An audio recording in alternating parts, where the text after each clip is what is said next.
Good morning, and thanks for joining me for Rise and Crime, your morning caffeine hit all about crime. I'm Mama Jules, and let's start in 4 different states. Yeah, 4 different states and 2 different police chases, with one ending in the death of an Ohio mother. All right, about a year ago, Caitlin Lynch and her 2 daughters moved to Cincinnati, Ohio.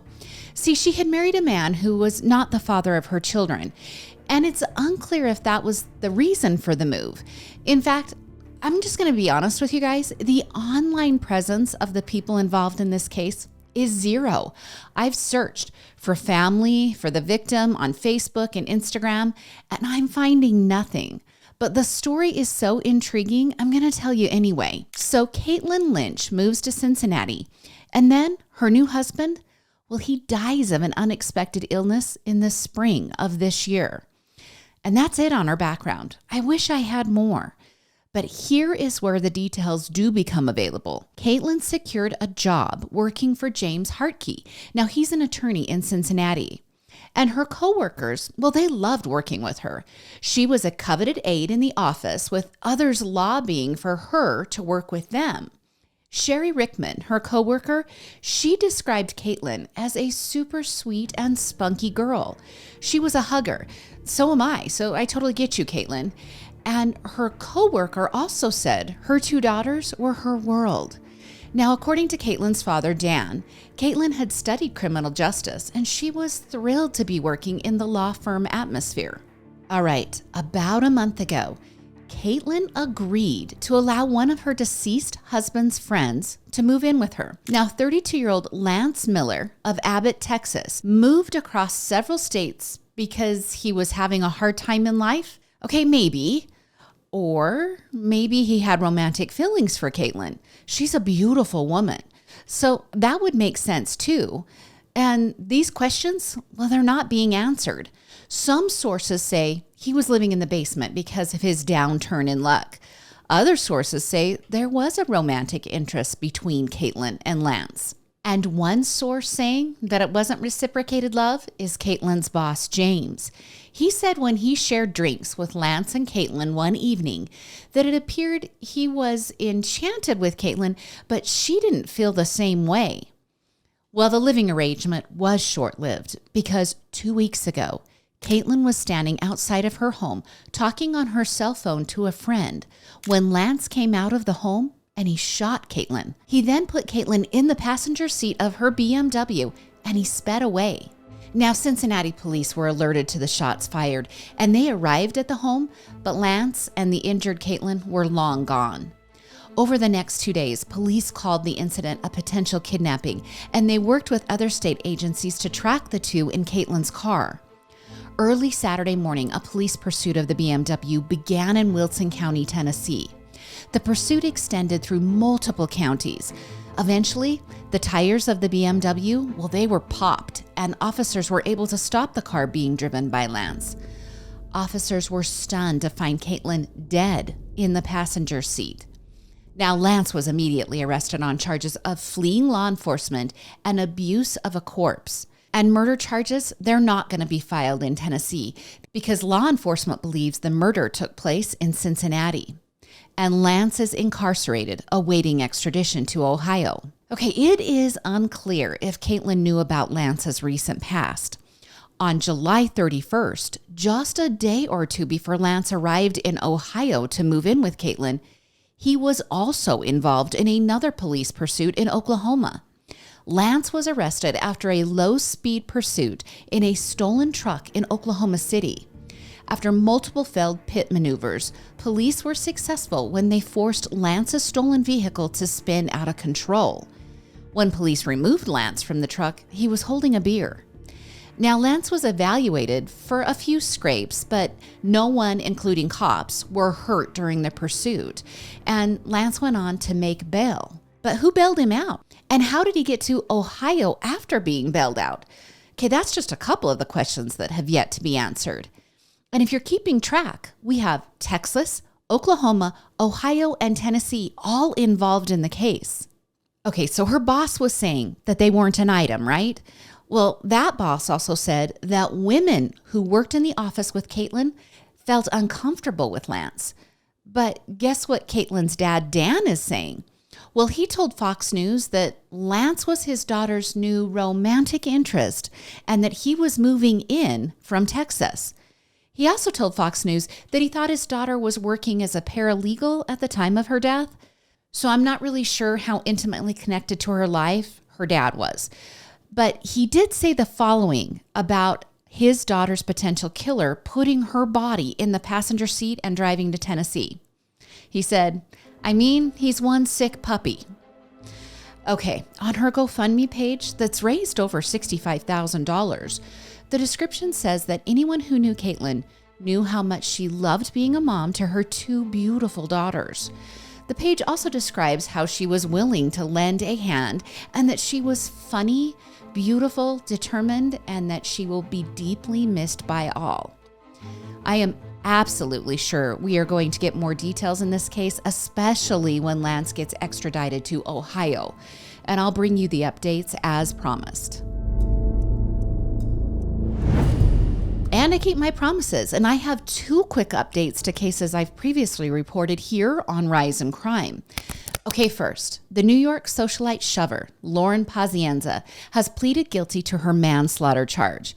Okay, I know she's been deemed the Socialite Shover, and when I first brought you this case in the June 19th episode of Rise in Crime, it became debated in my Instagram feed if she is a socialite or not. And I don't have an answer for you. Is there some kind of social rating score out there I can consult? Do you have to have 3 Bentleys before you get tagged as a socialite? Or like how many servers at your New York restaurant do you have to treat poorly before I honor your Socialite Shover nickname? I don't know. I just know that is what the media in New York City is calling her. So you guys can just debate that all you want. But I do know she is going to spend 8 years in prison for the killing of 87-year-old Barbara Gastern. Okay, here's the quick recap. Lauren and her fiance had spent the day at several art gallery shows. They were celebrating their pending wedding. Now, the day included some drug use and the consumption of 2 bottles of wine. Later in the evening, they stopped at a food vendor outside of Chelsea Park, and this is where the day takes an angry and dramatic turn. When Lauren is approached by a park employee and told the park would be closing soon, she loses control and gives the employee a verbal cussing. When her fiance tries to calm her, she hurls her food at him, and then she storms out of the park, really in no particular direction. As she heads down 28th Street, her tantrum in the park turns deadly when she shoves Barbara Gastern and calls her a filthy name while doing so. Okay, Lauren doesn't even know this beloved vocal coach. Barbara was just trying to leave from her home and go on a short walk to attend a performance. And the violent shove sends the 4'11" Barbara backwards, causing her to hit her head. Now, Lauren doesn't aid Barbara. She just turns and walks away. And a neighbor, well, she helps Barbara call for an ambulance. On the way to the hospital, Barbara loses consciousness, and she then dies 5 days later from the fatal shove. Now, Lauren spends the next days taking no responsibility for her actions. She turns off her cell phone. She deletes her social media. Also, she deletes her wedding registry, and then she runs home to mommy and daddy. And investigators, well, they had zeroed in on her as a suspect when surveillance footage showed her near the scene after causing the ruckus in the park.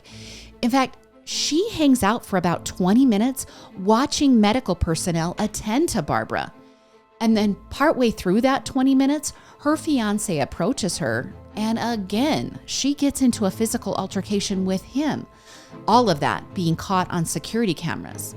And investigators also tracked her movements after leaving the scene of the crime to a metro station where she swiped her card, and a clear picture of her face and clothes that she was wearing were then matched to the footage outside of Barbara's home. Okay, after her arrest, Lauren's lawyer and the prosecutor were working on a plea deal. And initially, She could have faced up to 25 years in prison, but the negotiating seemed to be indicating they might settle on 15 years in prison. Well, it looks like they have worked that to 8 years in prison with 5 years of post-release supervision. She will also surrender her ability to appeal. Now, Manhattan District Attorney Alvin Bragg had this to say about the unprovoked attack and the plea deal. He said, Lauren Pazienza aggressively shoved Barbara Gustern to the ground and walked away as the beloved New Yorker lay there bleeding. Today's plea holds Pazienza accountable for her deadly actions. We continue to mourn the loss of Barbara Gustern, a talented musical theater performer and vocal coach who touched so many in New York City and beyond. Okay, Barbara, whose family referred to her as Bobby growing up, had most recently coached singers in the revival of Oklahoma on Broadway, and her only grandson remembered her at her funeral by saying this about his Bob. What are the collective choices we make that allow such a positive force of nature like my Bob to be murdered across the street from this very church? Let us celebrate her. Let us believe we can become a force of nature as she was. And together, we can dare to create a world where tragedies like this are impossible. All right, to the second quick update. When I brought you the story of Alicia Watts back in the July 31st episode of Rise in Crime, she was still listed as a missing person. All of that changed last Thursday. Montgomery County Sheriff's Office in North Carolina announced via their Facebook page that they believe they have located the remains of 39-year-old Alicia Watts. They also said that Alicia's boyfriend, James Dunmore, has been taken into custody and arrested for murder. Okay, here's the reminder to what led to the arrest of the 51-year-old boyfriend and the discovery of Alicia's remains. Back in mid-July, accomplished business owner Alicia Watts was last seen with her boyfriend, James Dunmore, when she had traveled to see James at his home. Okay, family verified that she was with James, but when she was a no-show at a comedy performance that her and James were supposed to be attending, red flags started arising, and that's when family reported her missing 2 days later. At nearly the same time, 2 days after Alicia was last seen, police had come across a man sleeping in a black Mercedes SUV in the Anson County DMV parking lot. Now, police didn't think much of it at first, but when several hours had passed, the man was still asleep in the SUV, so they tried waking him, and they found him unresponsive. The man was James, and the SUV belonged to the missing Alicia. So here's where it went weird. James goes to the hospital, he's cleared, and then he goes AWOL. Friends and family can't get him to respond. Local media outlets tried to reach him at his home, but they were unsuccessful, and family becomes frustrated. And law enforcement just quietly went about working the case. Then on Thursday, a massive law enforcement presence was spotted on Cemetery Road in Montgomery County, and that's about 20 minutes from James' home. Investigators believe her body has been in the wooded area since July 18th. That's the same day that James was found unresponsive in Alicia's Mercedes. Now, it was also revealed that this wasn't the first search of that area. Investigators had visited the area 6 times before, searching for Alicia. Okay, see, cell phone pings had led the investigators to conduct those searches and then to eventually use a cadaver dog to find and locate her remains in the Montgomery County pond. At times over the 40 days she was missing, family had expressed dissatisfaction with the Charlotte-Mecklenburg police.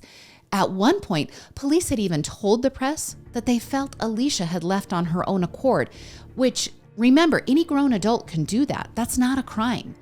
But her cousin Gwen, who was supposed to be attending that comedy show with Alicia, said she felt like everything just wasn't being taken seriously, especially in the beginning of the investigation.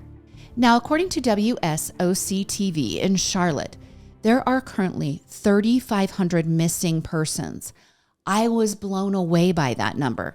Private investigator John Cochran told WSOC that each agency in the area, well, they have their own command and that they all pretty much operate separately. And he acknowledges there's just not enough detectives or money to go around to fully address all of these investigations. So his explanation probably came into play here in Alicia's case. She lived a couple of hours from her boyfriend. She would travel to see him every other weekend. And then the search area was 20 minutes from James' house. And the event where James was found unresponsive was handled by a completely different agency due to the location. So that's a whole bunch of crossover in this case. Now, Gwen, remember that's Alicia's cousin. She also said that one lesson to learn from Alicia's death was that women need to check into who they are dating a little deeper. James had previous brushes with the law that included abduction, assault, and battery, as well as stalking. Now, a search warrant for James' residence shows that investigators are trying to look for a wide swath of evidence. Now, the warrant listed firearms, other weapons, cell phones, and DNA evidence as things that they were able to obtain. And CMPD did take from the home clothing, cell phones, a camera, a laptop, a memory card, photos, and then several DNA swabs. Police are also comparing a shell casing that was previously found outside near James' home during the early days of the investigation. And Moore County Sheriff Ronnie Fields said the investigation will continue. He also said this was not the outcome that law enforcement were hoping for, but that their hearts go out to the family and friends of Ms. Watts, acknowledging that she had a big following that was with her. Now, Fields also said that law enforcement will do the best they can to lift Ms. Watts' name up and promised a day of reckoning.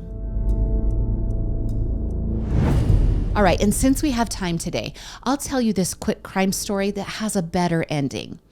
Earlier this week, a woman had called for an Uber in Phoenix. Okay, see, she was at a car dealership, I'm guessing to leave her car there, maybe for a service detail or something like that. Well, she had called for an Uber when a man in a wig showed up pretending to be the driver. 41-year-old Jacob Wilhoit was the man in the disguise, and he knew the Arizona woman whose name has not yet to be released.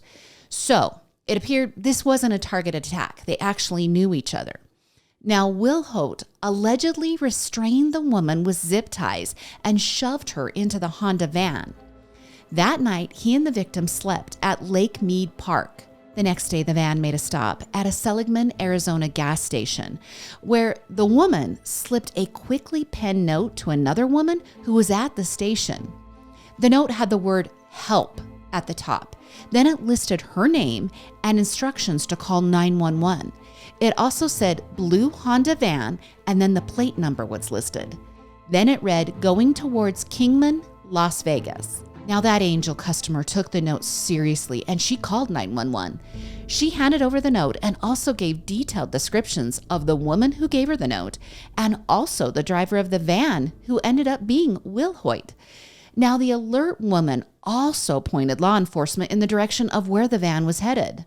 Police were able to catch up to the van and arrest Wilhoit for kidnapping, aggravated assault, and unlawful imprisonment. Multiple firearms were discovered in plain view in the van. Kristen Green of the Yavapai County Sheriff's Office told reporters that this was a crazy story, but one that they wanted to tell because of how the victim advocated for herself. She also said that a lot of people might have looked at this woman passing a note and thought she was crazy, but thank goodness this customer took her seriously and called 911. All right, we here at Rise in Crime, we love advocates. Advocate for yourself and for others. All right, that's your Monday episode of Rise in Crime. You can follow us on Instagram and TikTok, and please subscribe to the YouTube channel. Join me again on Thursday for more morning crime news. I'm Mama Jules, and keep safe out there.